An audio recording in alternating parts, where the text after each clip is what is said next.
Wakati wa huko nyuma wachimbaji hawa wa kuwekeza wajaingia hapa, tulikuwa na maisha mazuri sana, tulikuwa ni watu tunaoishi kwa kujitegemea, tulikuwa hatuna shida, tulikuwa na maisha mazuri mno ambaye hakuna mtu aliyekuwa naenda kwa jirani hata kuomba chumvi.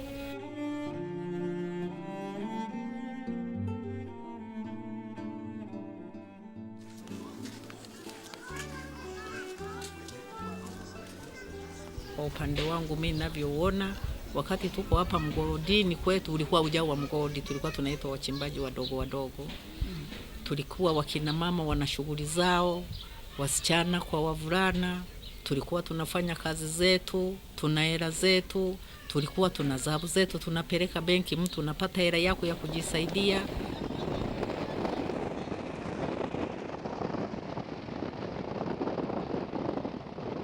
Gold was discovered in Tanzania towards the end of the 19th century, and the extraction has been dominated by artisanal miners using simple techniques and tools. Artisanal mining is labor-intensive and thus has provided incomes to large numbers, many of them uneducated and poor people living in remote areas. As the gold prices increased greatly in 1974-75 and as the government started encouraging the small-scale mining in 1990, more and more people entered into the business.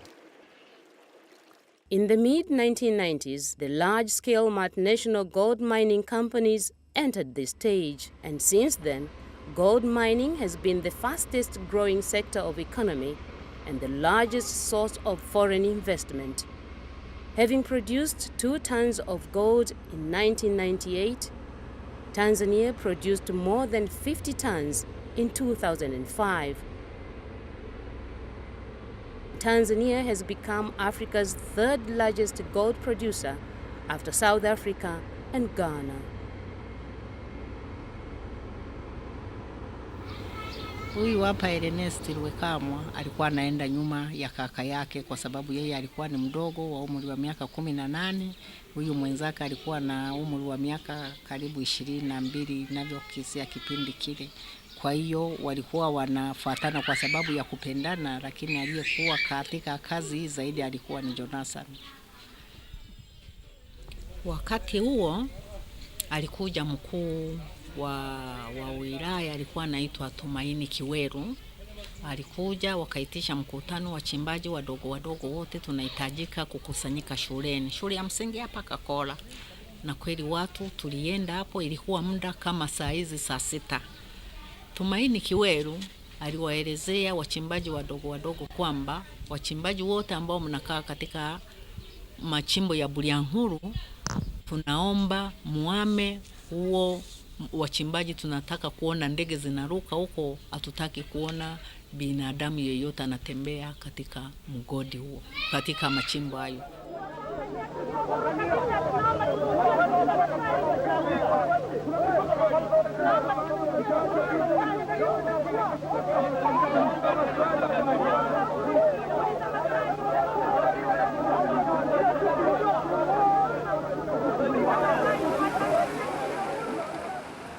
Downtown Geita, where the biggest mine is located, there are a few signs of glitter and gold, just like in many other places in Tanzania, where 1/3 of the 39 million people survive on less than $1 per day.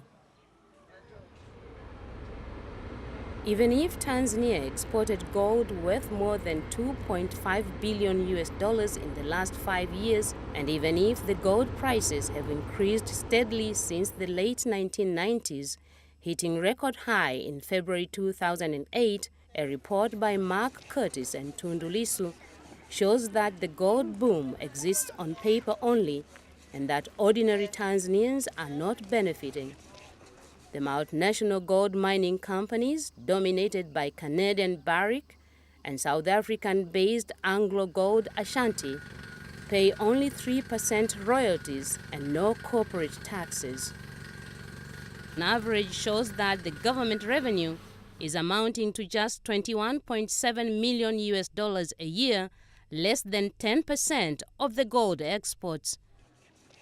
According to the report, Tanzania has lost at least $400 million in the last 7 years due to low royalty, unpaid corporation tax, and alleged tax evasion. This money could have provided safe water, education, health services, and necessary infrastructure to 1/5 of the population. The mining company paid taxes in accordance with the law of the land. Your company and other gold mining companies, you pay 0 in corporate tax. Is it?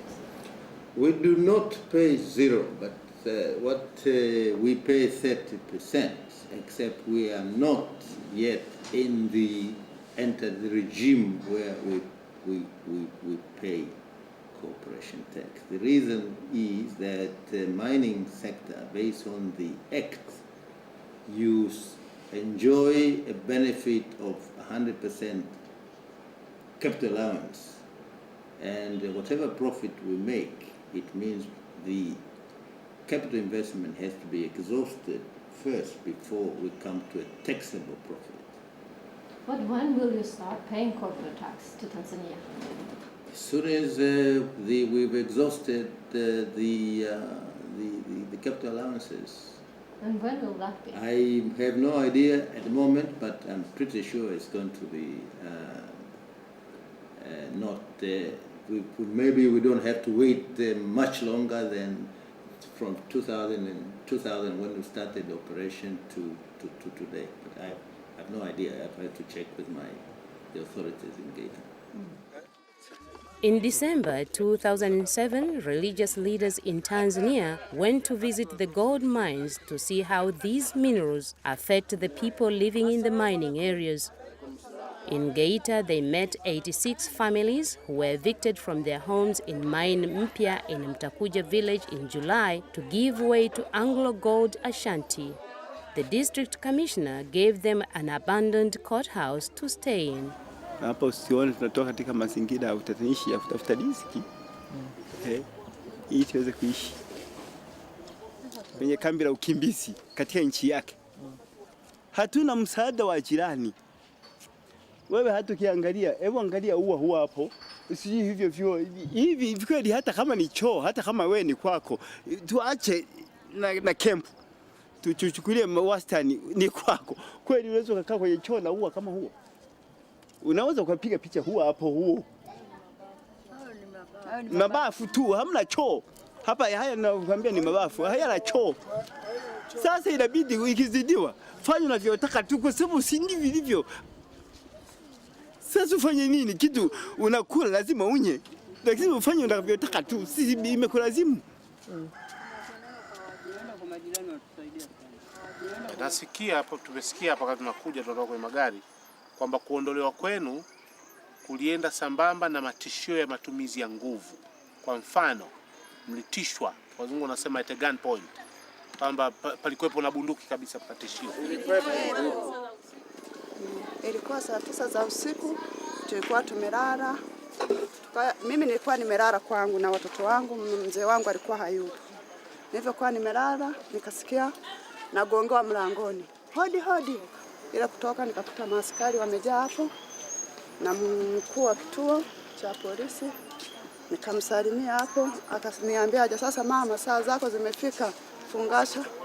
Kafungasha nilivyokuwa navyo ndani, kila kitu niliacha hapo, kuku nini, watoto wanalia. Nilikuwa na mimba sasa hapo.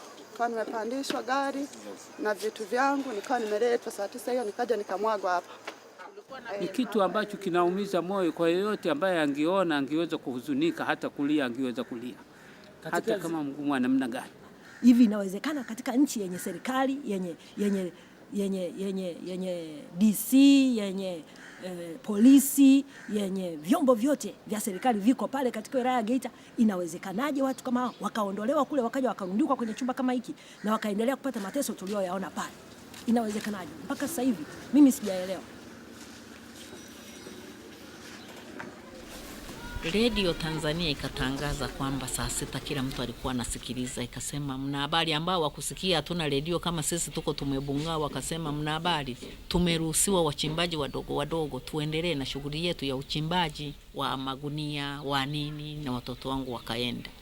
Wameenda kufanya kazi kama saa hizi. Kesho yake ikapita FF na vipaza sauti, walioshika mabunduki wanatangaza kwamba hatutaki kuona watu huku, magereda yanakuja yanasukuma nyumba zetu.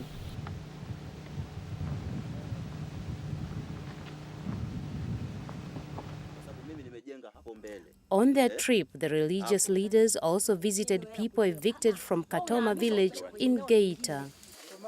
Mkuu wa wilaya alifika hapa na kutushawishi wananchi wa Katoma kwamba tunaomba hili eneo mkabidhi wa mgodi, hii imeshakuwa mali ya mgodi, tunaomba mtukabidhi ili wazalishe mali na nyie wananchi mtapata faida katika uzalishaji wa mali hapa. Hiyo thamani waliolipwa hao waliokubali kuondoka ilifikia kiasi gani? Mnafahamu wamelipwa kama kiasi gani? Kwa mfano, kuna mtu amelipwa milioni 2. Sasa milioni 2 na anategemea anunue kiwanja, ajenge, alafu aendeleze maisha kama alivyokuwa akiishi kwake alipohamishwa. Fikirieni kwamba kiwanja chenyewe hapa Geita ni zaidi ya milioni ngapi? Zaidi ya milioni 2. Ukitaka kuishi kwenye maeneo haya na unalipwa milioni 2, wewe utaenda kuishije huko unakoenda? Utaijenga hiyo nyumba, utaimaliza? Haiwezekani kabisa kuimaliza. In principle, compensation is governed by government.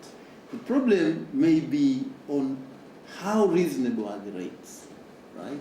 And how regularly are these rates being reviewed? Some of the rates in certain places may be 4, 5, 6 years old. But those are the official, that's the statutory rates.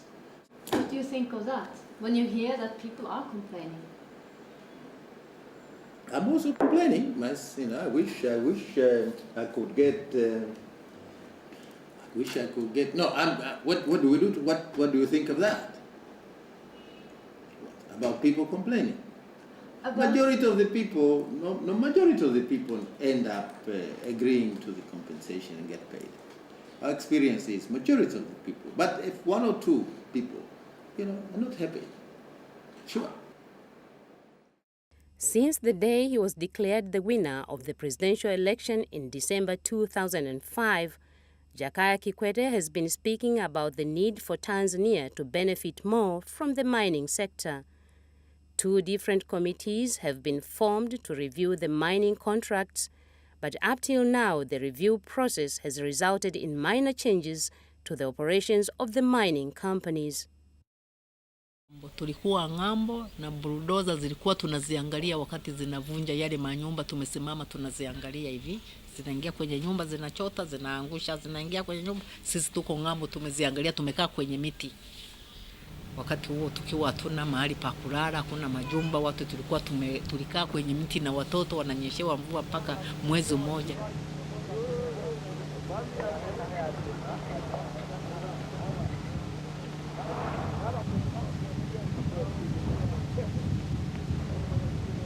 Yaani kuwatoa kwa nguvu ndio vyanzo vyake. Zoezi zoezi la kuhamisha lilikuja tu kwa nguvu, kwa mnatangazwa toka, loud speaker inaenda inatangazwa, ilikuwa inapita gari. Toka mnataka kuondoka. Kwa hiyo kila mtu anakimbia huko. Kama unaweza kubeba meza moja unabeba, unaweza kukusanya mali zako hivyo hivyo. Sasa watu walikuwa kila mtu anakimbia huko.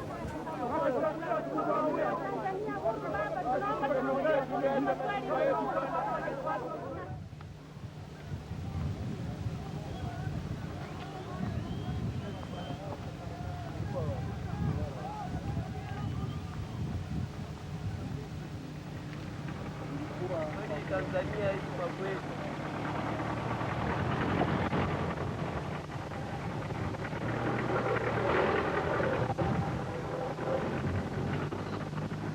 Baadhi ambao kama mimi nilikujua wewe una hela na kuvizia njiani na kuumiza, wengi walikuwa wanaibiana, wanauana, wajawazito wanajifungua ovyo tu kule kwenye machaka. Yaani kila mtu anakimbia kuokoa. Tunaongea na Ulaya kweli. Mnaongea basi vipi? Hapa tunasikitika bila kwa sababu ya kuondolewa mgodini kwa ghafla. bila kutafuta nauli wala kujiandaa. Kama wangetupa muda mzuri au za muda uliotolewa na vyombo vya habari mwezi mzima, watu wangejiandaa kuondoka. Sasa ile ghafla imesababisha watu wanafanya vitu vya ajabu ili waweze kupata maisha, aidha kuondoka kwenda makwao. Ni kazi ngumu, hata sisi tunateseka.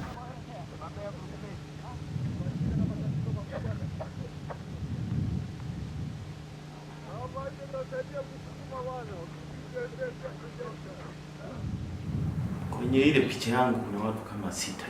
Kuna 4 na mmoja tena tulimfukua mahala na mwingine tena.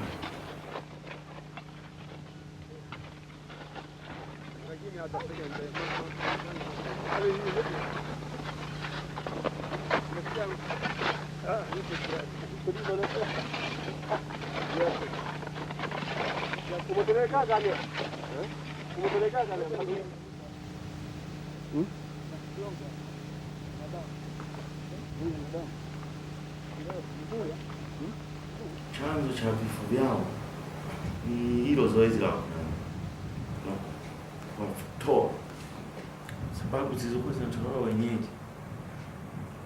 Moja, kwanza ni baadhi walikuwa labda mtu ameshinda njaa, chakula kwanza kilikuwa hamna.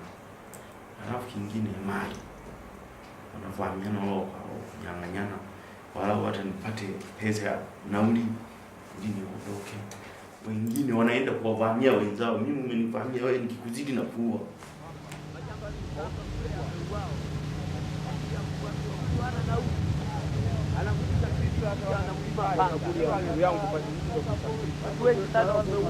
Tanzania kamili, tuko Warundi, tukiwa Wajaluo, itakuwa serikali ya amani. Amani Tanzania kwa tuko hivi. Watu wanaoshukuru. Tunadanganya una uhuru na uhuru namna hii. Waliotumia nafikiri ni malungu. Walipiga watu. Na baadhi walipigwa. Polisi walikuwa wakali. Na katika ukali wao walikuwa wanawafukuza watu kwa nguvu. Je, kamanda, mpaka sasa hivi serikali inafikiria vipi inapokuja wapi na tuangalia tunafukua wenzetu walio ndani ya ardhi ili tuwaonyeshe ndugu zao waweze kuwazika kwa amani na kutoa taarifa pale nyumbani? Mpaka dakika hii serikali mnatufikiria vipi? Serikali inawafikiria nyinyi, naona hamfai. Tunafanya kazi kwa njaa, uwezo hatuna, tunaendelea kujitolea bado pamoja na kututimua kama wafungwa. Tunaomba tuulize moja. Nchi yetu wanatudanganya kwamba sisi watu ambao tunaishi watu wa amani. Angelikuwa ni kweli rais angeshuka hapa kuja kuangalia. Mbona Mwanza alifika? Mwanza wapi alikuja akatuomba kura hapo kwenye nani? Alituahidi kuwepo. Na atasema atakaa bega kwa bega ili atusaidie. Alikuwa anatafuta kula. Sasa matokeo watu wanauana.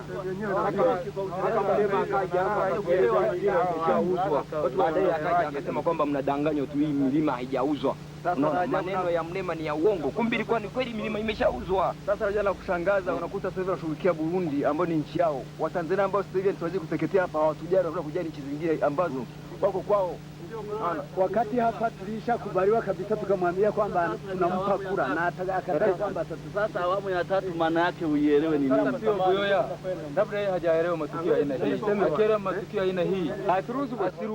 The eviction order given to the artisanal miners to leave the mining areas in Bulyanhulu is surrounded by great contradiction. The press release from the former Minister of Minerals and Energy in the third phase government, Dr. William Shija, on July 30th, 1996, and published in the Daily News the following day, gave them 30 days.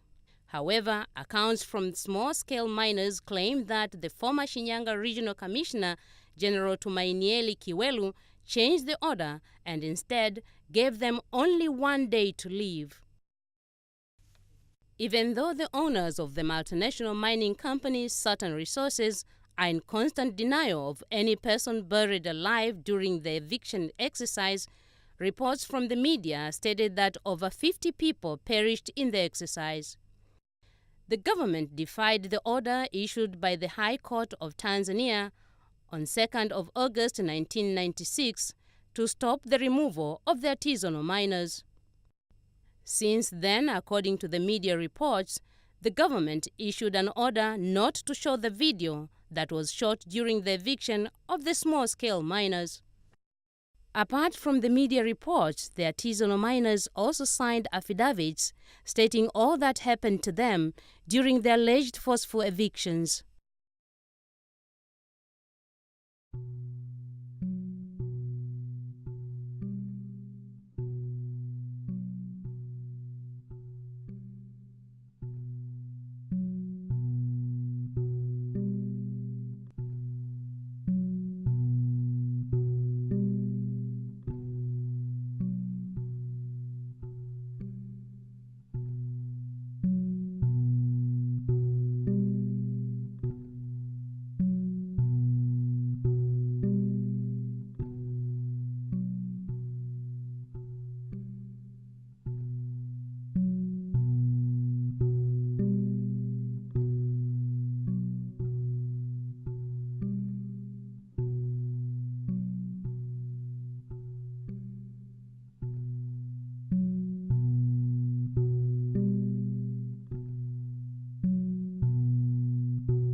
On August the 13th, 1996, Saturn Resources issued a written explanation in response to the media reports on the violent evictions and deaths in Bulyanhulu.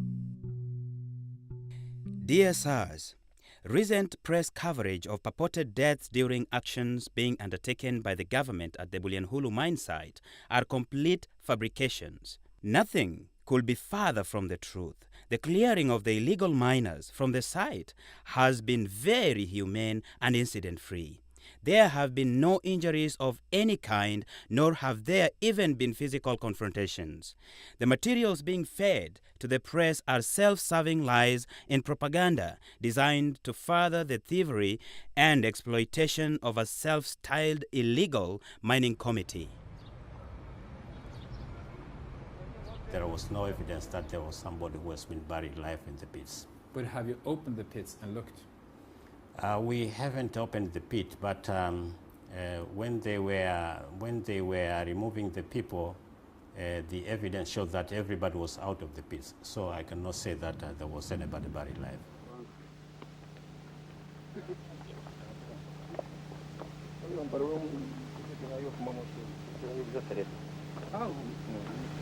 Bani na pale sasa kosa sehemu ya kuweza kupitia kwa sababu maduara tofauti ni mawili. Hii kesi tunafanyaje sasa? Sasa hivi tumetoa hapa udongo ndani ya hili shimo kusudi ile gesi iweze kutoka. Ni maduara ambayo yametofautiana. Bila kutoboa huku kwa maana ile gesi iweze kutoka. Sasa hivi tumeshamaliza hapa, tunasubiri gesi ifungue tu kusudi na inspector mine ingie ndani iweze kutoa maiti zilizomo ndani.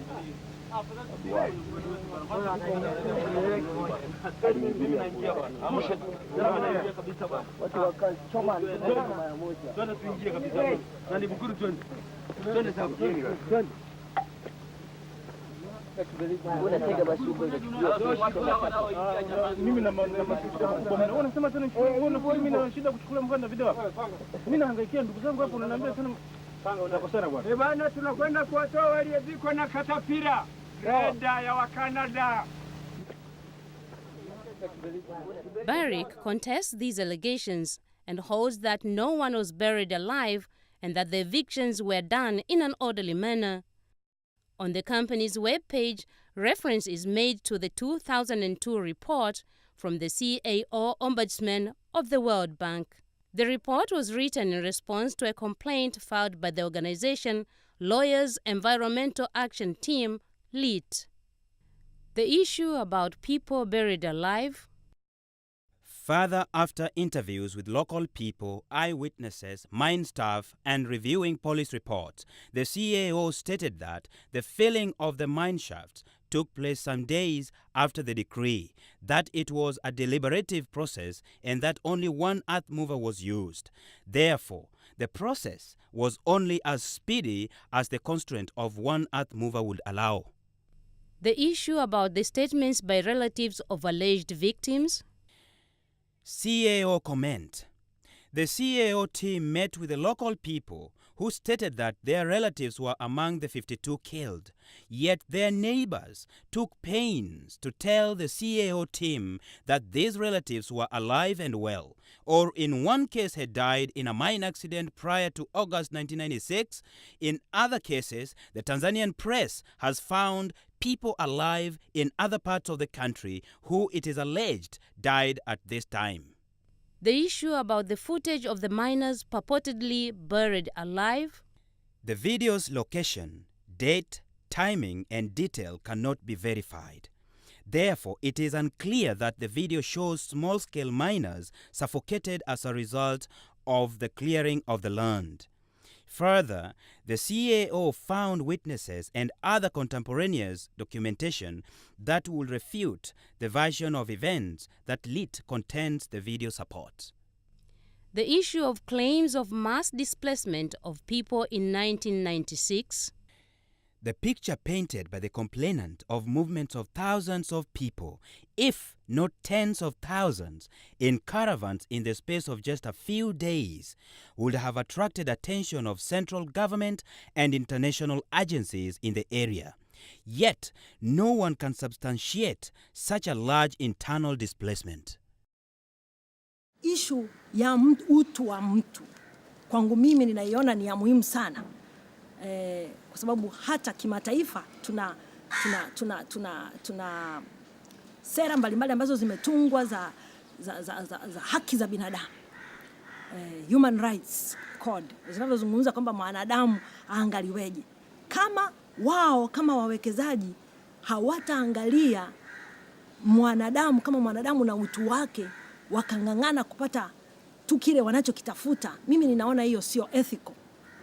Mimi nasema wanasiasa kwanza wangeangalia jambo hili, hali ya watu wale, wakaifikiri vizuri, na wao ndio wanatunga sheria za kuendesha kila mambo. Sasa sheria zao wazitunge za kuweza kusaidia watu, watunge sheria zenye kusaidia nchi yao, wasitunge sheria za kujinufaisha nafsini mwao. Ingekuwa mimi nina uwezo wa kufanya maamuzi, mahali pa kuanzia ni kuipasua mikataba yote. Hata nikawapia wale jamaa hatuna mikataba. Mambo ya kufukiwa tulikuwa hatuyajui kwamba wanaweza kuwafukia, ila tulijua watakuja tu. Ilipofika saa 12 hatujawaona, tukaletewa taarifa, ndio tukajua kwamba wamewafukia.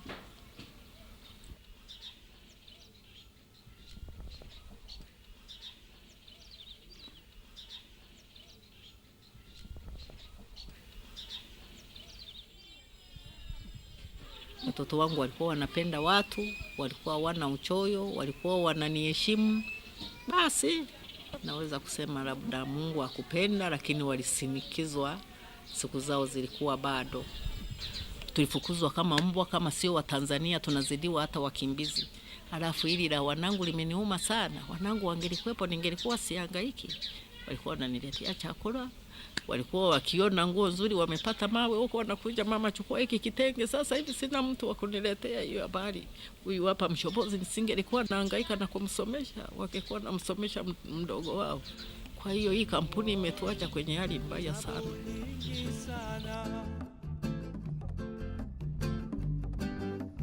Tabu nyingi sana, tabu nyingi sana. Tulikuwa tukiishi vizuri ulipokuwepo, oh baba. Baba na mama ni walezi wa nyumba. Ona leo hii nyumba inabomoka. Tulikuwa tukiishi vizuri ulipokuwepo, oh baba.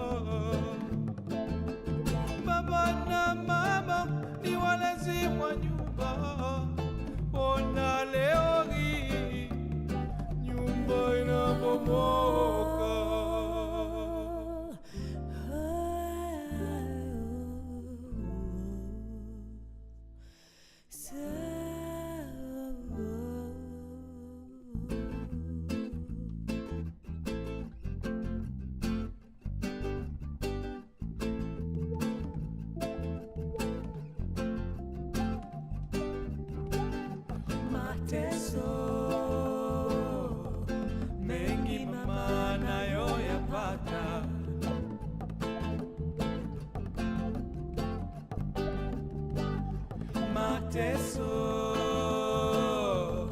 mengi mama anayoyapata.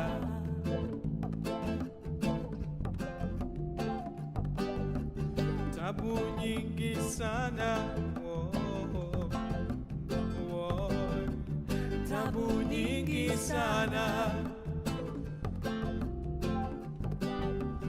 tabu nyingi sana, tabu nyingi sana.